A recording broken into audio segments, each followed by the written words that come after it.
I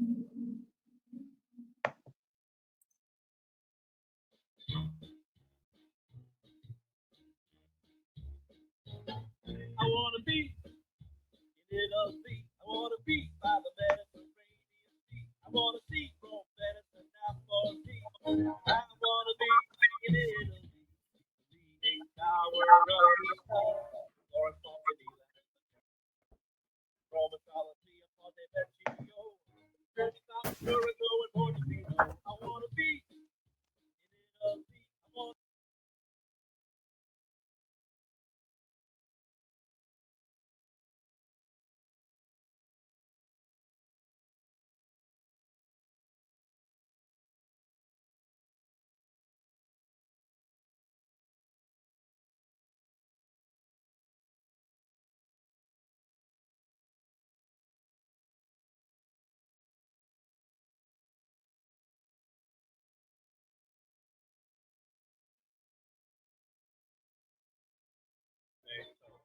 Antonio Vivaldi, Andrea Bocelli, Morgan and Luciano Pavarotti. I wanna be in Italy. I wanna be by the Mediterranean.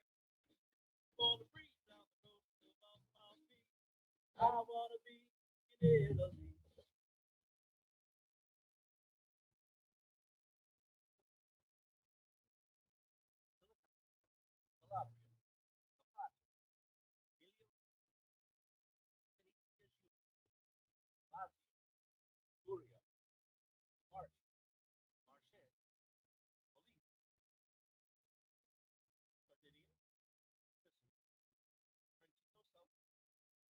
Tuscany, Umbria, and Venice. Apple cherry peach, American nectarine, olive and the other of the down. Holy and Mary, Lady has been. I've been golden eagle, quail, and gray golden. I wanna be in Italy. I wanna be by the Mediterranean. I wanna eat gelato and a cannoli. I wanna be in Italy.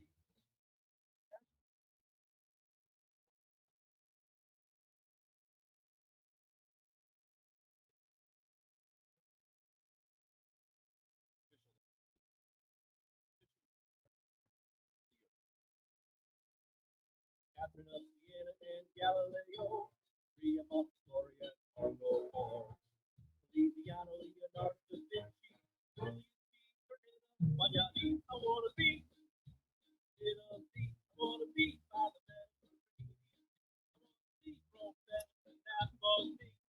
I wanna be in Italy. I wanna be in Italy. I wanna be by the Mediterranean. I wanna see Rome, Venice.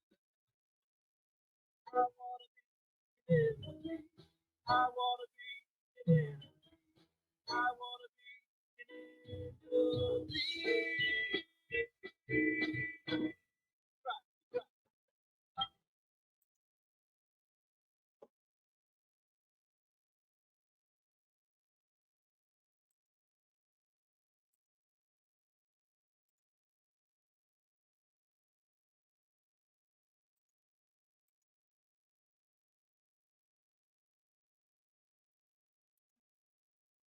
Okay, good morning. Buongiorno. Welcome.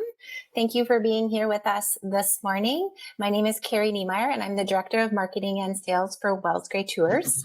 And we are here this morning to share some spectacular cities and ancient ruins and natural scenery and talk about the exceptional food that Italy has to offer. And I do have a very special guest joining us this morning. And I would like to introduce Aldo Caronia. I'm not saying that correctly. Aldo, please correct me. And That's Aldo perfect. is, okay, he is the Director of Sales and Marketing for the Michelangelo International Travel. And they are the receptive that we are using when we are traveling through Italy. So thank you so much for being our expert here this morning, Aldo. And can you tell us a little bit about yourself? Ciao, everybody. So thank you for having me to illustrate this unique and very special tour in Italy. I was born in Venice, and I grew up in Paris, but I lived also in Venice. I did all my most of my educations until till college in Venice, and I was born and raised in a travel family. So my mother was a teacher in travel school in Venice, and I did that school. And after I graduated, also in a special college that focuses on travel. So travel is all I've been doing, pretty much for all my life. And uh, thank you for the opportunity to just illustrate these fantastic tours that we all put together in Italy. Oh, that's wonderful. And I was chatting with Aldo earlier, and he still has some family that lives in Italy. His mother is still there in Venice, or in Nice, you mentioned. No, my mother still lives in Venice. My sister is still there, and she has a niece, yeah. And so basically all my family is still over there. Oh, fantastic. Yeah. Now, so we have some good news, and maybe Aldo, you can share a little bit more about the restrictions. Yes. The good news is that there's no more restrictions. Finally, yes. So you can travel and go with confidence in Europe, but in particular in Italy, and there do not require any test or any paperwork or vaccines or anything. And also, I think also with Canada, when you fly back to go back home, there's not that required anymore. So there's no chance or risk that was holding people back in the past of staying over there because for some reason you end up being positive on a rapid test. So there's no problem. You can travel with confidence, go over to Italy, enjoy your vacation, knowing that you will be back home. That is such good news. So exciting. We're moving forward. And yes, Canada just released their restrictions last week. So you no longer have to test to come back into Canada. We still do have the Arrive Can app, which is the online sort of like almost like a customs form that we will need to fill out. That may go away by October. So we're just going to follow that and see what happens. But it's wonderful news that the restrictions have lifted. That's great. So what I'm going to do now, I'm going to go ahead and share my screen, and we are going to sort of go through the itinerary and talk about all the attractions and wonderful places you are going to see on this tour. So here we go. And I'm jealous about it because I won't be able to be in Italy before this trip. So I know. I would love to go on this tour. The last time we offered a tour to Italy was in 2014. So we are thrilled to be returning. This tour is leaving in October. So it's October 7th. It's a 19-day tour. We currently have 9 seats left. We are taking a small group, so it is a tour 25, which means we are just taking 25 people. So it will be a nice small group to have that more intimate travel experience. A couple of things I would like to point out. It is an activity level 3, and this is due, of course, to the nature of some of the attractions. It is necessary to climb on stairs or walk on uneven surfaces. You may have to walk up to 2 kilometers at a time. And some of the hotels might will have elevators, but you might have to get off a floor and walk a flight of stairs. So we just want to make sure that you are up to the challenge of this tour. And there are walking tours in several of the cities that we are going to visit. A couple other things to point out. The currency in Italy is the euro. And you can order euros from your local bank. We do suggest you do this 1 or 2 weeks prior to your departure, so you make sure you get them in time. But of course, there are ATMs available, and credit cards are really accepted almost everywhere. And we have included in the tour pretty much all of the gratuities. So your gratuities for all your group meals, drivers, and guides, those are already included. But I have a feeling you might want to have a bit of spending money on this tour. just in case you want an extra pastry or glass of wine along the way. Now, for documentation, a passport is required. Your passport must be valid for 3 months after your flight home. But the good news is you won't need a visa, so you just need your passport. And now one other important detail I'd like to point out is we did just release our experiences quarterly brochure. And in that brochure, we do have a discount. And that discount voucher is available until July the 8th. So if you do book on this tour between now and July the 8th, it is $150 per person savings. So I just wanted to point that out as well. All right, so let's get started. I have a map here of the tour. We're going to be flying into Milan and out of Naples. So it's nice because we are going to see sort of both ends of Italy and make our way through the middle. We have 2 nights in Milan, 2 nights in Venice, 2 nights in Bologna, 4 nights in Florence, where we are doing some day trips out to Pisa and Siena, making our way down into Rome, where we spend 3 nights, and then finishing in Naples for 2 nights and then flying home. And all of the hotels we are using are 4-star or better, and they all have breakfast included. And there's just a really great mix of sightseeing and unbelievable food and wine tasting. So let's jump into that. So first up, we will be leaving from our home cities. We pick Kerrie, you up by just yes. one thing. I personally only see like the first slide, like the slides just didn't start on my end. Oh, okay. Thank you, Aldo. I'm going to reshare. Let's do that again. Thank you for pointing that out because we want to make sure you see the slides.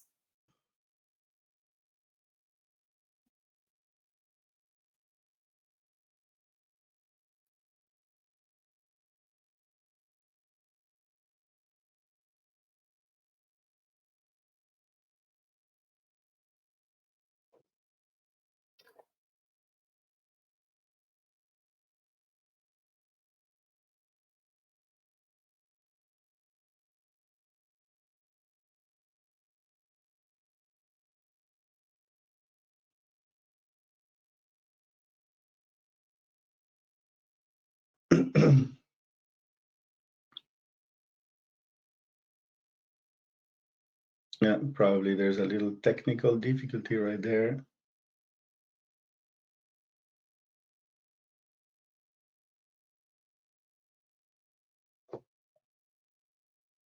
It looks like Kerrie just lost her internet. She should be back on shortly.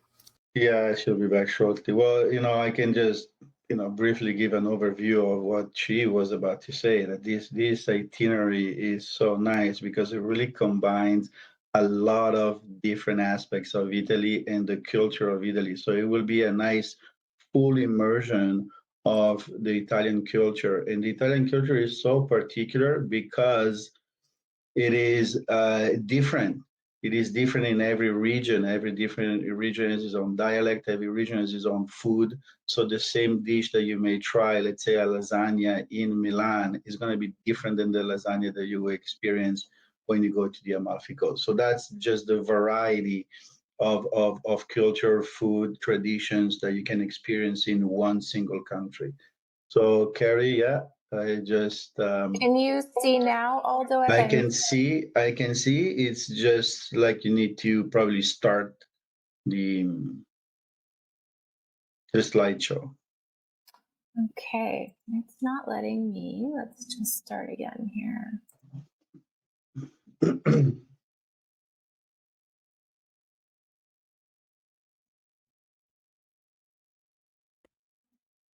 Oh, technology. Technology, but anyway, we can go with the good old fashioned. In the meantime, while you fix your problem, I was just trying to explain how Yeah. travelers on this trip will jump into this immense and variety of different culture that Italy has to offer.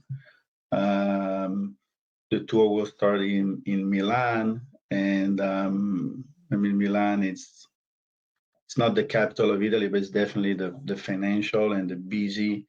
Here you go, capital of Italy, and that will be great vibe. Okay, now I can see perfectly the itinerary that you were explaining before from Milan Excellent. to Naples. Okay, so there's great. Yeah. There's the map. And thank you, Aldo, for filling in there. So now can you see the picture of the hotel? Beautiful, yes. Excellent. Okay, so this will be leaving from BC Interior. We'll pick you up by coach from your home cities. We're going to be driving down to Vancouver to New Westminster and staying overnight at the quay overlooking the Fraser River. We are going down a day early, which is nice just because the flight is the next afternoon. So that way you have a leisure morning at the hotel, and then we will go to Vancouver Airport at noon, and our flight on Lufthansa to Frankfurt will leave at 4 p.m. So we have lots of time to have an easy day navigating the airport on that Saturday. Then we fly to Frankfurt. We're going to change planes in Frankfurt, and then we'll continue to Milan. So we'll be arriving in Italy. Our Italian guide and driver will be meeting us at the airport, and then we'll drive into Milan, right into the city for a 2-night stay. And this photograph here, this is basically, I think, the middle of the city with the Duomo di Milano. Duomo di Milano. And I have another picture here. Oh dear. There it is. And this is we are going to spend some time. It is the second largest city in Italy. So we are going to do a walking tour of some of the historic sites around the city. And then we will be spending time at the cathedral. It's a very impressive Gothic cathedral. Took nearly 6 centuries to complete. And I know that when I was looking it up, there is an elevator, it sounds like, that you can take up to the rooftop, or you can climb the stairs. So you can go up and have some spectacular views of the city. So and it's all carved in stone, this cathedral. And I believe it's the 5th largest church in the world. Absolutely, it is. And also the benefit, the great thing is that it's been recently clean, and so this type of marble, unfortunately, with the years, it gets darker, and it's due to a lot of different atmospheric effects. But it's been recently cleaned, so you'll have a very, very nice view of this spectacular cathedral. And when you take the elevator up, you have also a very beautiful view of the heart of Milan, because the Duomo, as it is called also by local people, is the center of the city. So when local people say, "Oh, I'll give you an appointment," we say, "Oh, I'll meet you at the Duomo," which means the Piazza, the main square, and that's so everybody knows where it is. And so it is definitely spectacular. It's a Gothic style. When you go inside, it just is just magnificent. These enormous pillars that go up. It took 6 centuries, I think, to build this church. It's just massive, and it will take your breath away. So definitely very beautiful sight to see, and also the surroundings will be very nice. And Milan is the capital of fashion, so that when you were talking about bring some extra money, maybe you want to bring some extra money, okay, and do your shopping, because Milan is definitely famous for that. Yes, you're right. Now that I'm thinking, you always hear about fashion from Milan. So I bet the people there are very well dressed. Very well dressed. It's a very trendy city, compared definitely to other, places in Italy. That's where all the new trends and, comes from. It's like a city that is definitely on the edge. So very vibrant. So you'll definitely see a difference. You will definitely notice a difference as you travel through all these towns in Italy, between Milan and other people and other areas, and also the people. You'll definitely see that definitely a difference. They take very good pride in dressing pretty well when they go out. Yes. Oh, that's neat. Okay, and then the next day, which is the Tuesday, we're going to head east. And this area is very well known for wine making. It's a sparkling wine region. The soil is ideal for the cultivation of grapes and winemaking. The area is called Franciacorta, and it is Italy's best sparkling wine region. It's relatively young in history, but they did start producing sparkling wine here in 1961. And I believe currently there's home to over 100 wineries here that are producing sparkling wines. So we're going to do a Prosecco tasting, have a beautiful local lunch, and spend the afternoon here before making our way down into Venice. Yeah, just a note about the Franciacorta. It's going to be actually the Franciacorta wine, and instead of the Prosecco. And please be sure to just don't mention the Prosecco in this area, okay? Because the wine producer are just going to start screaming at you. They're very proud of the fact that the Franciacorta is a small area of very, very high quality wine, and the Franciacorta is like the Italian champagne. So it is the same type of wine that they produce, in France, the champagne. This is just produced the same method, but it is produced in Italy in the Franciacorta. Champagne is a very, very mass productions, shipped it all over the world. Franciacorta, they pride themselves of having a smaller, higher quality of the Franciacorta wine. So yeah, they will definitely be upset if you associate the Franciacorta wine with the Prosecco. So you'll have a very, very special wine. The Franciacorta is really like top quality in the world as far as sparkling wine. And it's a very beautiful, as you can see from the picture, very beautiful area. So from Milan, your scenery will also completely change. And a lot of people associate like these gentle hills with Tuscany, but you're still in the northern part of Italy, and it's just going to be a very beautiful area. This area also takes advantage of the Lake Garda, which is not too far. And Lake Garda is a very special microclimate, very Mediterranean, even if it's in the northern part of Italy. So here the weather is always very mild, it's always very nice, just because Lake Garda being such a big lake has an influence on the climate. And that's why great wines grow very well all around the Lake Garda area. So Franciacorta will be a special, let's say, off the beaten path stop. A lot of tours, they stop, of course, in Tuscany. Everybody goes to Tuscany and will go to Tuscany. But Franciacorta is just a nice little, special touch on a trip that wants to show you also the different hidden or particular special sides of the Italian culture and wine production. And that's definitely Franciacorta. It's a place that you'll remember. Well, you're making me very thirsty. That sounds amazing. Okay, so then after drinking delicious Franciacorta, we're going to head into Venice. And of course, Venice is built on 100 small islands on the lagoon. So it's best explored by foot or by the boats. And we are going to have a local guide, and we are going to walk around and learn about all the historic attractions in Venice. Of course, some of the famous ones, the Piazza San Marco, the Basilica, and the Bell Tower. I don't know, do you want to add anything on those? Well, it's my Aldo? hometown, so I'll be jealous that you guys are going to go there definitely before me, because I won't be able to travel before October. So Venice is special. When you walk into Venice, you're walking into history, because then that's what amazed me every time that I go back home is like, you're seeing exactly what people were seeing, 1,000, 1,200 years ago. So the buildings didn't really have changed much.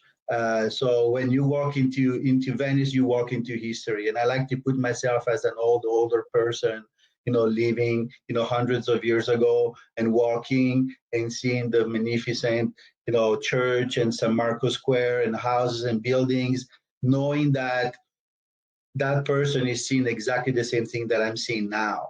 And that's just, puts chills on me. That's what makes Venice every time very, so special, because it hasn't changed much. It's so beautiful. If you have time and you don't like to go to bed too early, my suggestion is, especially in the evening, after hours, just do a gentle walk on your own into Venice. And it's, again, something very unique that I like to experience, is just to hear people walking. Okay, the sound of people walking on those little calle, which is like the little streets of Venice, and you don't hear anything else, because just the city becomes like quiet. So most of the tourists, are away, and so it's just very beautiful to me to listen to Venice at night, and it's just unique. Again, this is another place that it will be just unique. There's nothing like it. I was reading that when you visit St. Mark's Square to listen, when you were speaking out, just listening to the sounds of Venice, that the 5 bells of the San Marco will play, and it's just this beautiful ringing that echoes off the walls and the buildings and all the surrounding square, and you really feel like you're part of the history. So to listen for those bells when you're there. Oh, absolutely, absolutely. Yeah, Venice, it's a city that you can definitely, listen to. I mean, the Venice will talk to you in a lot of different ways. The water, the gondoliers that you may hear, singing a song. So, Venice will take you to those places that you always thought, oh, I want to see and visit and I want to experience. And yeah, Venice will take you there. And so it's definitely an highlight. Amazing. And also, while we are there, we will enjoy a Barcaro, which is a wine bar. Yeah. And so we'll do a tour and do some tastings, yes, which should be really fun. Yeah. So again, the particularity of this tour is that, yes, you're going to see main sites, but at the same time, we're going to take you into the culture of every area that you visit. And like I said before, Italy is so much variety of culture and local traditions. And the Baccaro, it's a very Venetian tradition, a lot of different small bars where most of the time you don't really even sit inside. They just have, you grab something and you stay outside in the square, and they'll offer you a lot of different, in North America we call them tapas, because it's like these little snacks. In Venetian you don't call them tapas, it's like the Franciacorta, don't mention prosecco. In Venice, don't mention tapas, please, just mention cicchetti. Cicchetti is the name of these little tartines, these little snacks that you can eat along with a glass of wine, which could be white or red, just a glass of wine. And in Venice, we call that glass of wine ombra, shadow. Okay, so ombra e cicchetti, it's a very local traditions that Venetians do off work in the evening or early evening before dinner. It's a ombra e cicchetti, and you're going to experience that. That's a very, very local Venetian traditions going on for forever. So there's going to be just another things to experience. Making me hungry and thirsty now. Well, this is just the beginning. Yes, so after our time in Venice, we will leave Venice and we will head to Ferrara. And this is a stop. It's a very artistic center. It attracted the greatest minds of the Italian Renaissance over the years. So we are going to do a walking tour and lunch here and just learn about some of the history. And then we continue on to Bologna. And that is also a very historical place. It's the oldest university city in the world, I believe. So there's lots of historic buildings, a medieval center, and I think this city is known for its beauty, and they also have some wonderful cuisine. Absolutely. So this is, again, and I'm repeating myself, the what is nice about these tours is you're going to also see, besides the main site, this little gem that are throughout the country, and Ferrara is one of them. Okay, difficult really to describe the atmosphere that you will see in Ferrara, but it's something that I'm pretty sure will impress you. These medieval towns, very, very, very well, very beautiful historical center. And Bologna, very famous for a lot of things, for the food, yes, for sure. All around Bologna, there is the so-called food valley. So you're in the center of the capital of the world for a lot of different type of food. The tomatoes, the pasta, a lot of pasta producers are there. Prosciutto producers are there. Not too far, there's the balsamic vinegar producer out there. So all that food valley is full of unique products that's been exported all over the world because they're so good. And Bologna, the particularity is the porticos. So the true Bolognese person, the person that lives in Bologna, does not have an umbrella.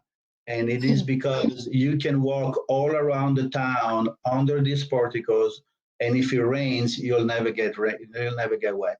That's really the particular of the city. So it's going to be definitely unique, and the university is it is the oldest university in the world. So Bologna will also, definitely impress you. And again, those are two towns that are, I would put them in kind of the off the beaten path type of, still not very touched by the mass tourists. So we will definitely have a new and different flavors again of Italy and the culture, and you will perceive immediately all the different differences between the people, the vibe, the way the day goes. It's going to be different from what we experience in Milan and from what we experience in Venice. So your journey through all these different aspects of the Italian culture will continue.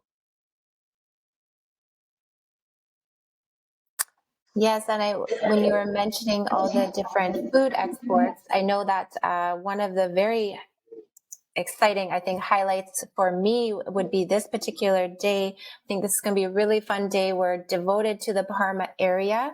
So this is one of the culinary treasures, of course, that we all love. If you love Parmesan Reggiano cheese like I do, we are going to spend a full morning at the factory learning about how they take the fresh milk to the aged wheel, all the history and production, and of course do a tasting paired with wine at the end.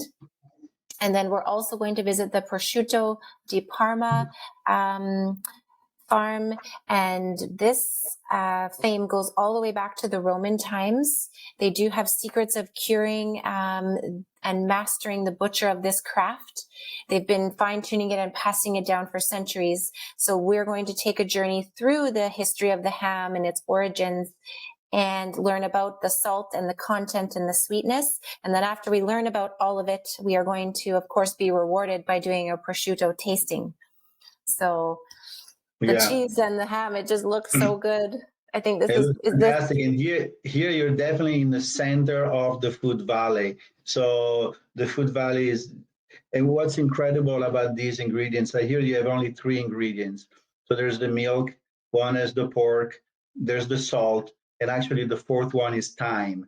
Okay, and that's just the most precious ingredients. And so all these prosciutto and this cheese, they're aged for a very long time, and that's what makes them special, because the quality of the air, the environment where these ingredients grew, so the milk, where it comes from, the pig, how they're raised, it's all local.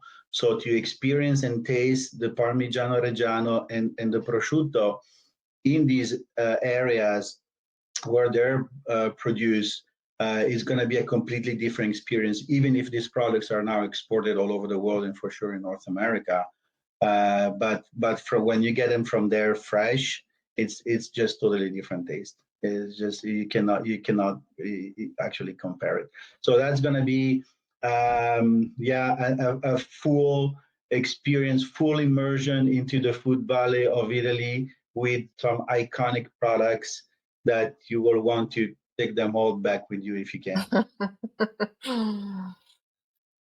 Can you bring back cheese?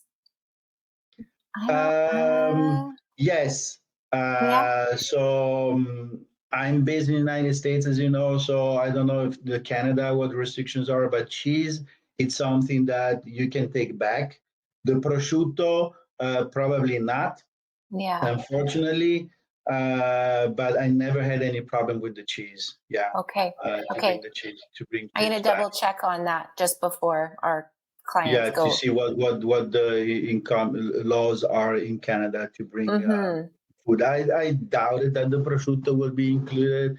The cheese, I don't think there's any problem. Okay. Next, we'll make our way down into the Tuscany region, and we'll be staying in Florence. 4 nights here in Florence.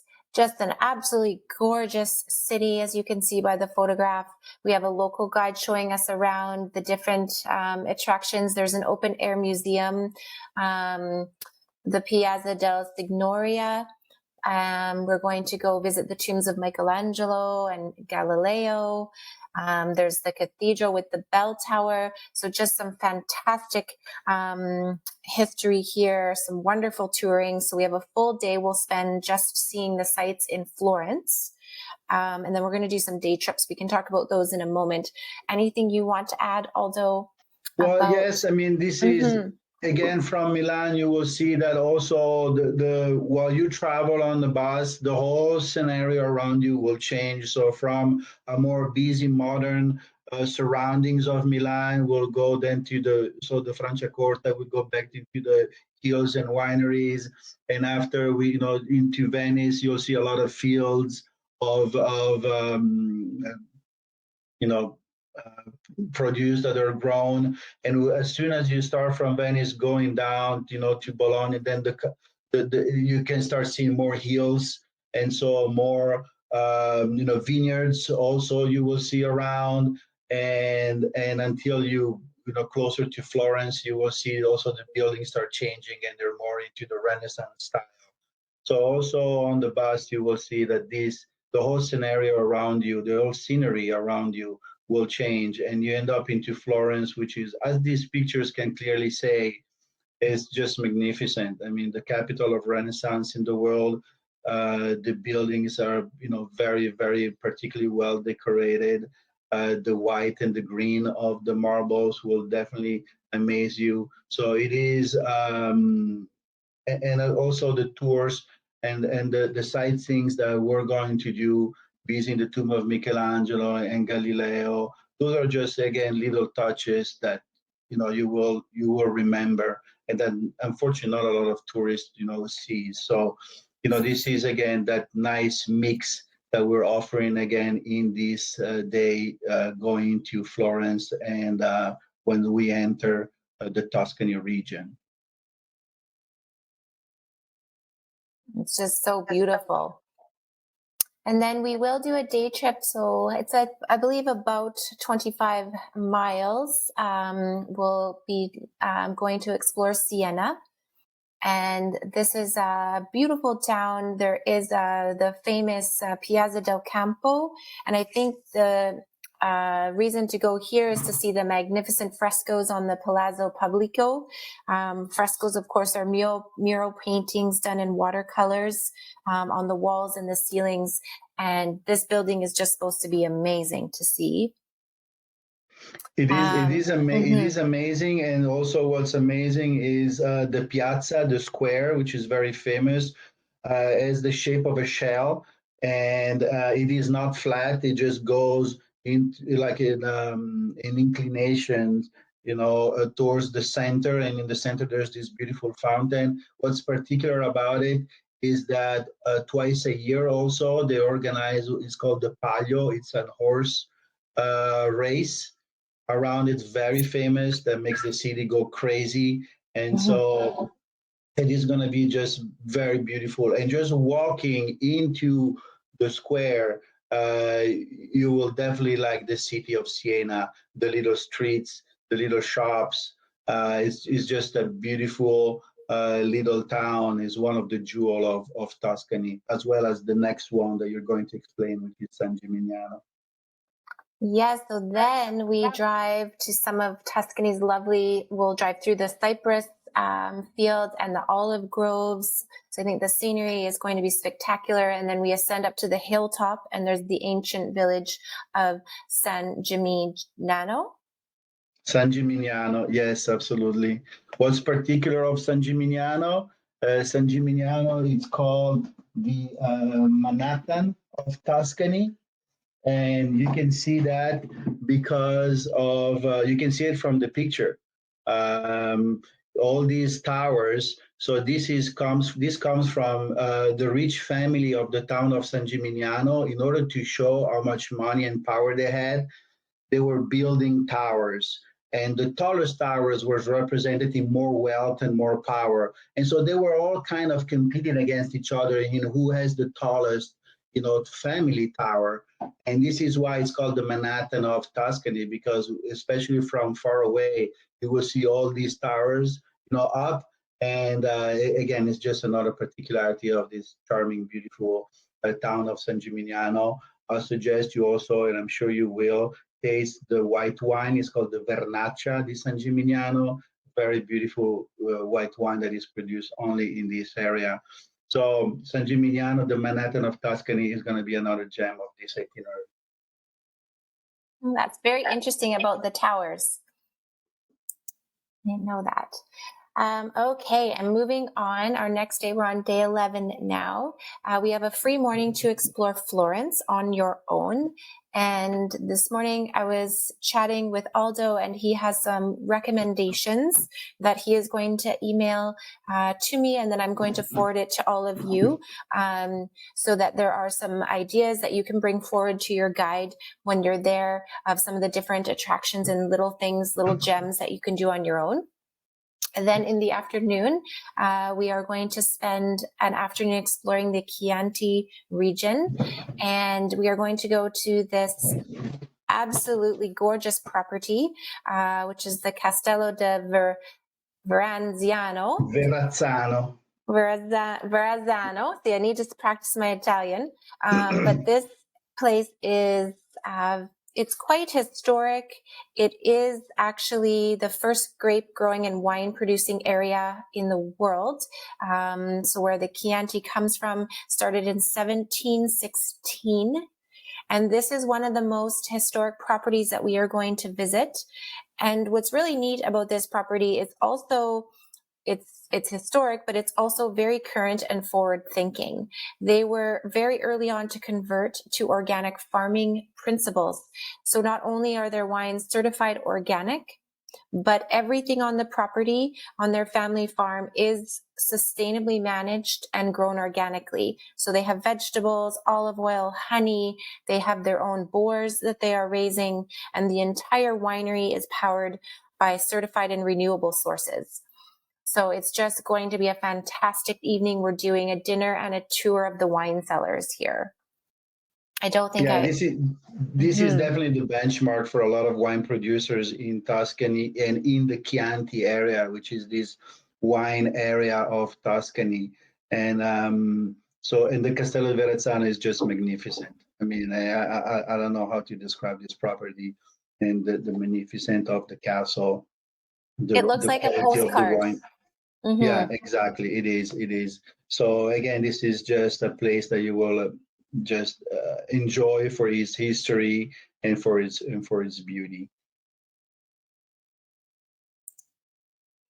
Okay, then from Florence, we're going to do another day trip on day number 12 out to Pisa. So we'll do an excursion out to the city of Pisa, of course, to see the very famous bell tower, which leans 4 meters from perpendicular.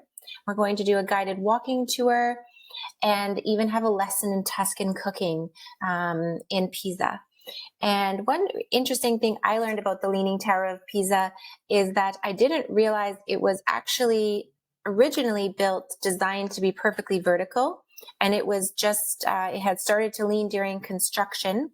And I believe in about 2010, they had to stop construction to stabilize it. And so it is now again stabilized. and you can go and visit it. Yeah, it is stabilized, but they still keep an eye on it because it's just the soil underneath that is kind of, failing. It is stable, and there's a lot of different sensors throughout the tower that monitors every little movement of the tower. They also did several reinforcements on the base of the tower over the years. So it's just beautiful. It's particular. This is again one of those moments where you're gonna have your picture perfect, scenery, and so it's just the square where the Leaning Tower is located, which is Piazza De Miracoli.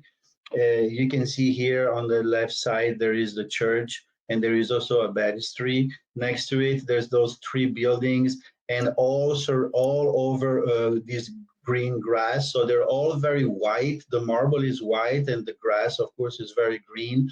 And that contrast makes this huge square just fantastic. I mean, a lot of people focus on the tower, but I'm very certain that once you go there, you will be amazed by just the whole square overall, and with these three buildings there. So it's just going to be beautiful, and the Leaning Tower, of course, is going to be just the little cherry on the cake.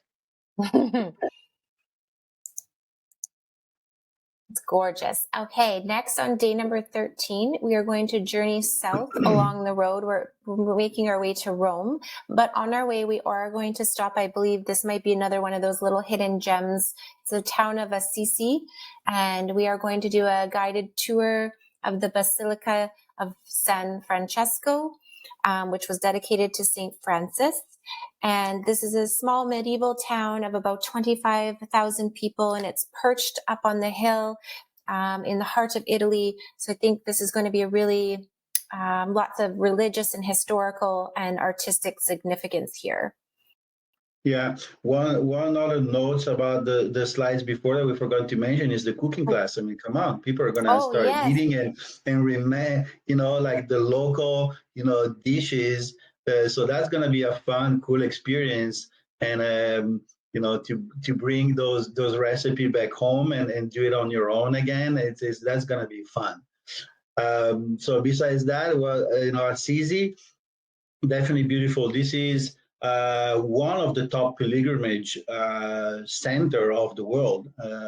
Pilgrims used to come to Assisi for centuries. So this is another place where you breathe a lot of history. In this case, it's more a religious history. But so Assisi with St. Francis is beautiful. The cathedral is magnificent. It's up in the hill, so all the views of the surroundings are also very beautiful once you're up there. So again, it's another off the beaten path little gem of this itinerary. And not only will show you the main sites, but will take you also a little bit outside to experience something that is a little bit different. Awesome. And then we get to Rome. Oh, beautiful Rome. So we have 3 nights in Rome. We have a guided walking tour, of course, of the Vatican. And what's nice is because we have a group, we have entry into the Vatican museums. We'll go to see St. Peter's Basilica, the Sistine Chapel, which is the picture you see on the right, of course, to see one of Michelangelo's greatest masterpieces. And just doing a little bit of research for this webinar, I looked a little bit up the Vatican City, and I didn't realize that the Vatican City is actually recognized as the world's smallest independent country. It has a population of 1,000 people. It is guarded by the Swiss Guard. It has been since 1506. And the Swiss Guards, it's very strict to get a position being a Swiss Guard. You must be unmarried between the ages of 19 and 30, and you can only be 5 feet and 8.5 inches tall. And so it's just a very interesting city. They have their own telephone system. They have their own flag. passports, guards, a post office, a national anthem, a banking system, and even a radio station. So it really is like its own country, which is really, Yes. really, really interesting. Yeah, I had no idea. Yeah, And and also what's interesting is when, for example, you go into an ATM in that area, you can select between different language and Latin, because Latin is the official language of the Vatican. So wow. that's so unique. I mean, only there, I think it will start in Latin, and after you can select different languages. So unique. You can also they have their own the stamps. And I think it's something that also you can purchase if you like that, bring it home. So Rome, magnificent capital of Italy, one of the capitals of the world. I mean, so thousands of years of history, concentrated in just one city. The Basilica and the painting from Michelangelo, I don't even know how to describe it, how one single man was able to paint so much in such a large area, up in the ceiling, the walls, I mean, everywhere, by keeping the same proportions of all the different men and items that are part of this painting. It's just unbelievable. I mean, it's just indescribable. This is why this is one of the most amazing painting that you will ever see. So yeah, Rome is just beautiful, magnificent, a lot of history. It's another place like many in Italy where when you go into the Vatican, you walk into the history. You walk into the history of the church. You walk into the history of the Catholic Church, and so many things, historical things happened in there, and it's the same thing in the other parts of Rome. I mean, when you go from there, and we'll go to the Coliseum. I mean, if you think, over 2,000 years of history of the building, and it's still there, so very well preserved. Again, you're looking at something that people were looking, over 2,000 years ago. And yes, it's not the same one because, of course, over the years, the Colosseum is in some parts have failed, but I mean, pretty much it's all there. So that's again another things that I personally like to think myself as an older person of, 1,500, 2,000 years ago, walking by, and that person was seeing exactly the same thing that I'm seeing right now, and that's just very fascinating to me. Oh, it's just amazing. The art is amazing to see.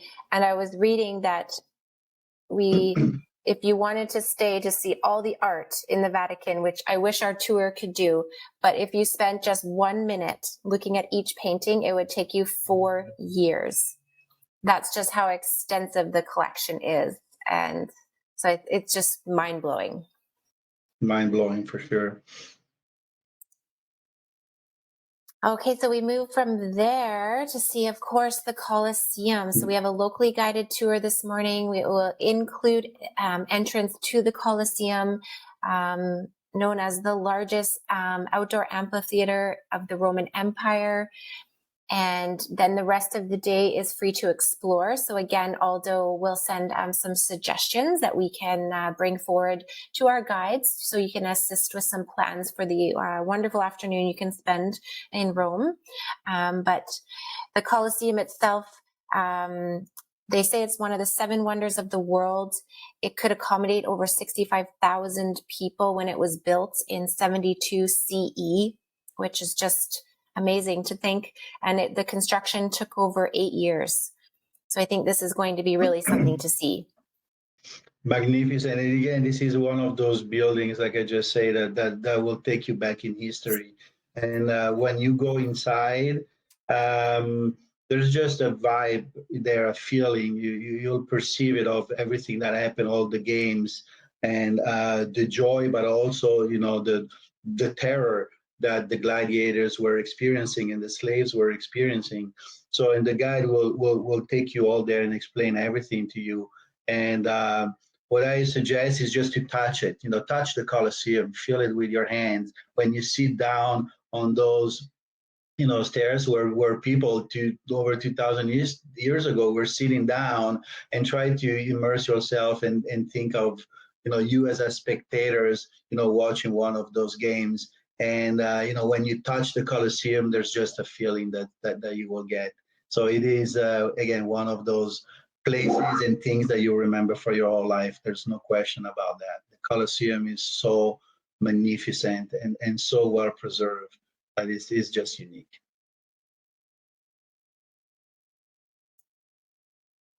Oh, I want to do everything. I know. Okay. Oh, then we're not done yet. We're on day 16, and we are going to journey next to Naples, the third largest city in Italy. We have 2 nights here. Naples has amazing seaside view, of course, located right on the water. There's a 2-mile seafront promenade located with restaurants and attractions. So you'll have time to just walk this beautiful promenade. We have lunch at a local pizzeria. On our walking tour, it just looks so beautiful, this city. And Naples, of course, is known for the birthplace of pizza. And I love pizza, but I was learning about the Neapolitan pizza. So Aldo can fill in more, but apparently that it's made with a very, very strict code. It's very unique to this area. It is made by pillowy sourdough with only the finest 00 flour. There's expert dough slinging techniques that they use, buffalo mozzarella, and prepared in a super hot wood-fired oven, which is usually traditionally made of volcanic rock. So you can see just how delicious these pizzas look. Yes, it is. It is particular. Also, something that I like to mention, that this tour will take you around Italy, but the transfers in between one place to another, they're not super long as well. So, that's something to mention. You're going to cover a lot of ground, but you're not going to spend countless of hours on the bus. And so that short amount of time on the bus will also allow you to see, like I said before, how the scenery changes. And again, this is going to be totally, totally different than what you experienced before. When you're going towards Naples and the Amalfi Coast, you start smelling the sea, so the air is totally different. The smells around of the city is totally different. The people completely different. So it's like really going to a different country. So the more you go south, the more the day is different, it's more slow pace, it's hotter. So it's just completely different than what you experience on the north. So there's definitely a difference. So again, your journey continues into a completely different part of Italy. What I like in this area, like I said, is just the smell. I mean, you start smelling the sea, and that's just completely different than before. The pizza is different. The Naples pizza is different also than the pizza if you like the time, but I'm pretty sure you will to experience in Rome. In Rome it's thinner. The crust is more crusty, and the crust around it's smaller. In Naples, it's like you see in the picture, it's a softer dough. The crust is more fluffy and bigger, as you can see in the picture. And yes, the ingredients, they use only the San Marzano tomatoes, which is grown into that area in the Campania region. And the mozzarella, it's also, we call it fior di latte, and it just comes again from that region. So very strict code, very few ingredients. Here, the really number one pizza is the simple one, is the margherita. It's the one you see at the bottom of the picture. Mozzarella, tomatoes, and basil, and olive oil, and that's it. And it is cooked in 800 degrees oven, and it takes about maybe 2 minutes just to cook the pizza. So it's just, very fast. It's a very poor dish. This was the dish of the poor people who could not afford more complicated or sophisticated, food, because it's just flour, water, and yeast. So, and they would put on everything that they have left. So that's how the pizza actually came. I prepare a dough, I prepare a bread, and I put in there whatever leftover I have. And of course, it evolved into being the pizza that we know today. But it's going to be, again, like the Parmigiano Reggiano and the prosciutto. You try the pizza in Naples, it's just a different taste. That's how it is. So you're going to, it's going to be definitely a nice experience and something different that you can only taste once you're there. My mouth is watering. I know we're already gained like 3 kilos or like 20 pounds. We're going to do lots of walking, so maybe that should balance it out. Okay, now we're winding down. Only a couple of days left on our tour, but we're on day number 17. We are going to go to Mount Vesuvius. This dominates Naples. It is famous for the huge eruption that happened in 79 AD. This is when it buried Pompeii, the town, under 4 to 6 meters of ash. But what's really neat is that the ash actually preserved everything underneath it. So once they excavated the city, you actually see a snapshot of the Roman life. It was sort of frozen at a moment in time and buried. So you see the extraordinary insight into the everyday life of all the inhabitants of that time frame. So I think this will be a really interesting day with the guide learning all about the history of Pompeii. Yeah, this is one of the UNESCO World Heritage Sites, and I forgot to mention that in these trips you're seeing so many of them. This can be also called like a UNESCO World Heritage Site tour because of the quantity of these unique sites of the world that you're going to visit. Pompeii to me is like the Coliseum. Sit anywhere, somewhere, touch it, feel it, and it is just amazing how you will, go back of 2,100 years ago, and I'm pretty sure you'll feel it. It is beautiful and chilling at the same times because when you see those men and people and even kids that are basically mummified in the position when they were sleeping. So most of them are in the fetal positions, but they were sleeping. Is mind blowing. It's just amazing on how so quickly the eruption was so violent that it covered the whole city and killed thousands of people instantly. It's just amazing. So yeah, Pompeii, unique, nothing like it. A site that is one of the top sites, archaeological areas in the world for its importance and history. So it's just another place that you don't want to miss. Amazing. And then tonight, so this is our farewell dinner. Our tour is coming to a close, but a really wonderful way to spend our last evening in Italy. We are going to La Crema Christi, which is a winery right at the base of Mount Vesuvius. And we will do a farewell dinner here with local foods, with La Crema Christi wines. Just looks like an absolutely gorgeous venue. So a lovely way to sort of say goodbye to Italy. Yeah, it's special. I have actually a bottle of Lacrime Christi at home that I got from this place. And the Lacrime Christi, it's a white wine. What's special, it just grows only there. That's the grape that grows only there. So this is not a wine that you can experience in different parts of Italy or different parts of the world unless you export one. But also the production, like the Franciacorta, is very limited. So no, it's you can find it, but you still have to research it a little bit. Definitely. So the Lacrime Christi is just a wine that you will drink there, fresh, unique, and with the view, like you see in the picture, of the Mount Vesuvio. The Mount Vesuvio is still, it's an active volcano. It's dormant, so of course it's very safe. Don't worry about it. It's been monitored, very closely. But technically, yeah, it's an active volcano. It's all not on this tour also because it's a very, very tiring hike, but you can actually walk up to the top and see the crater. But it's just a big hike that I did it once, and I don't think I'll do it again because it was also very hot, and so it's tiring. But the Lacrime Christi, this is just a nice wine area. Again, another off the beaten path location or sites that this tour will take you. The wine area of the Mount Vesuvio is just different in particular. They take advantage of the breeze that's coming from the sea. So also the air that we'll breathe in there, again, completely different than any other place you will be. So just a nice special touch, again, off the beaten path, unique locations to finish, to close the trip.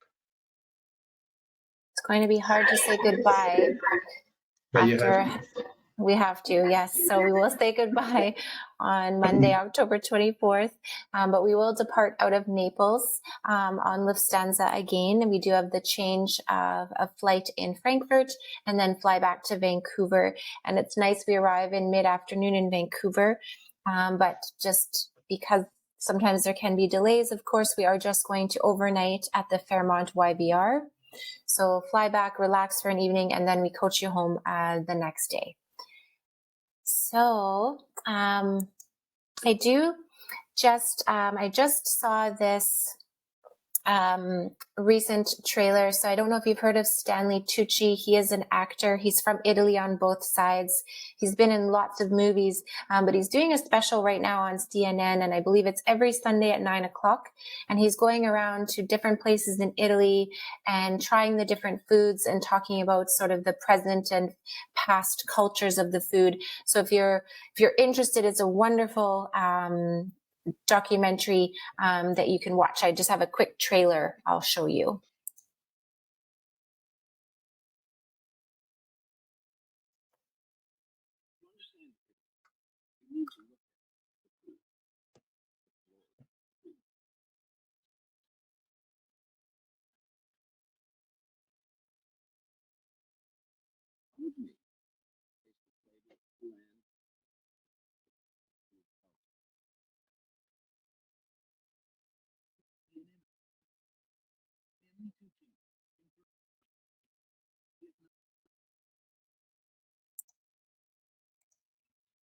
Cool.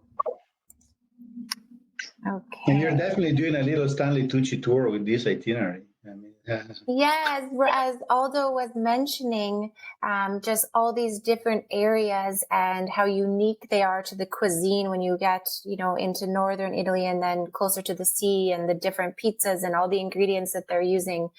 So I think this Stanley Tucci does a nice job of kind of rounding it up as well. But I just want to say thank you so much to Aldo. I have one more short, quick little video I'm going to share, and it's just how you say thank you in Italian.